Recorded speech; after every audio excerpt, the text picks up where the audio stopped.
2026 মানে শুধু একটা তারিখ বদল নয়, এটা মানে পুরনো ভয় ছেড়ে দেওয়া, নিজেকে নতুন করে বিশ্বাস করা, আবার শুরু করার সাহস। যে মানুষটা আজ তুমি, সে মানুষটা চিরকাল থাকবে না। প্রশ্ন হলো, তুমি কি 2026-এ ভালো মানুষ হতে চাও, নাকি শুধু একই মানুষ হয়ে থাকতে চাও? যারা হেরে গেছে বলে মনে করছো, যদি তুমি ভাবো আমার দ্বারা কিছু হবে না, আমি অনেক দেরি করে ফেলেছি, আমার ভাগ্যে কিছু নেই, তাহলে এই কথাটা মন দিয়ে শোনো। ভাগ্য বদলায় না, মানুষ বদলায়, আর মানুষ বদলালেই ভাগ্য বদলে যায়। আজ যারা সফল, তারা একদিন তোমার মতোই ভেঙে পড়েছিল। তফাৎ একটাই, তারা থামেনি। 2026 তোমাকে কি শেখাতে চায়? 2026 তোমাকে বলছে, নিজেকে ছোট ভাবা বন্ধ কর, অন্যের জীবনের সাথে তুলনা করা ছেড়ে দাও, নিজের ভেতরের কণ্ঠস্বরটা শোনো।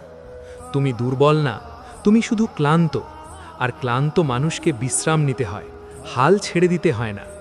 মানুষ কষ্ট পেলে প্রথম যে কাজটা করে তা হলো কাউকে দোষ দেওয়া, সমাজকে, পরিস্থিতিকে, ভাগ্যকে, কখনো ঈশ্বরকেও।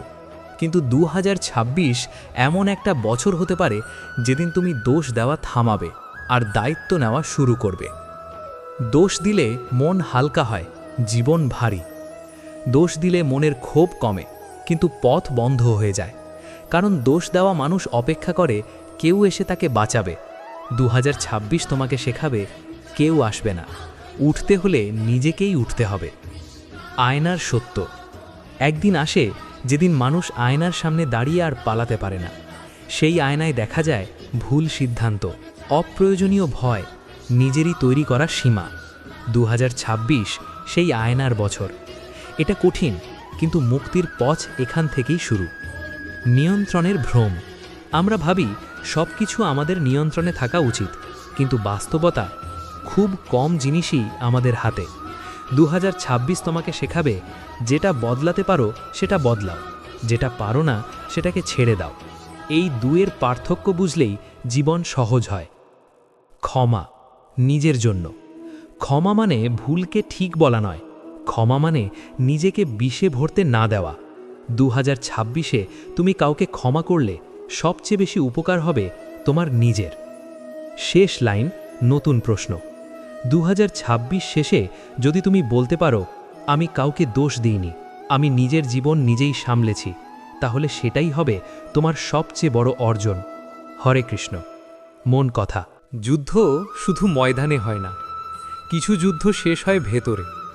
অর্জুন যখন ধনুক তুলেছিল, সে শুধু যুদ্ধ শুরু করেনি, সে নিজের ভেতরের দ্বন্দ্বকে পেছনে ফেলেছিল। 2026 ঠিক সেই সময়, যখন প্রশ্ন যুদ্ধ জেতার না, যুদ্ধের পর তুমি কি মানুষ হবে তার। দায়িত্ব নেওয়ার পরে জীবন বদলায়। যে মানুষ দায়িত্ব নেয় তার জীবন কখনো সহজ হয় না, কিন্তু তার জীবন অর্থপূর্ণ হয়। 2026 তোমাকে ডাকছে, অভিযোগ ছেড়ে দায়িত্ব নিতে, দোষ খোঁজা ছেড়ে সমাধান খুঁজতে, অপেক্ষা ছেড়ে উদ্যোগ নিতে। এই বদলটা বাইরে কেউ দেখবে না, কিন্তু তুমি নিজে বদলে যাবে। একাকিত্ব নতুন আলো। অনেকে একাকিত্বকে ভয় পায়, কিন্তু 2026-এ তুমি শিখবে, একাকিত্ব মানে ফাঁকা না, একাকিত্ব মানে নিজের সাথে পরিচয়। যখন তুমি একা থাকো, তখন মুখোশ খুলে যায়। এই জায়গায় মানুষ সত্যিকারের বড় হয়। নীরবতার শক্তি। সব 2026 আসছে, ঠিক যেমন একদিন অর্জুনের জীবনে এসেছিল সেই ভয়ঙ্কর মুহূর্ত। কুরুক্ষেত্রের ময়দানে দাঁড়িয়ে অর্জুন কাঁপছিল। তার হাতে ধনুক ছিল, কিন্তু মনে শক্তি ছিল না। সে বলেছিল, কৃষ্ণ, আমি পারছি না, নিজের মানুষদের বিরুদ্ধে যুদ্ধ করতে পারছি না। আজ একটু থেমে ভাবো, তুমি কি আজ অর্জুনের মতো নও? তোমার যুদ্ধও আলাদা। নিজের ভয়, নিজের সন্দেহ, নিজের দুর্বলতার সাথে। অর্জুন কেন ভেঙে পড়েছিল? অর্জুন দুর্বল ছিল না, সে ছিল পৃথিবীর শ্রেষ্ঠ যোদ্ধাদের একজন। তবুও সে ভেঙে পড়েছিল কারণ তার মন বিভ্রান্ত ছিল। ঠিক যেমন তুমি জানো কি করা উচিত, কিন্তু করতে পারছো না, ভয় তোমাকে আটকে রাখছে।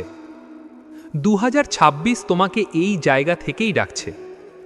কৃষ্ণ অর্জুনকে কি বলেছিলেন? কৃষ্ণ অর্জুনকে বলেননি সব ঠিক হয়ে যাবে। তিনি বলেছিলেন, উঠো, তোমার কর্তব্য থেকে পালিও না। এই কথাটাই 2026-এর সবচেয়ে বড় শিক্ষা।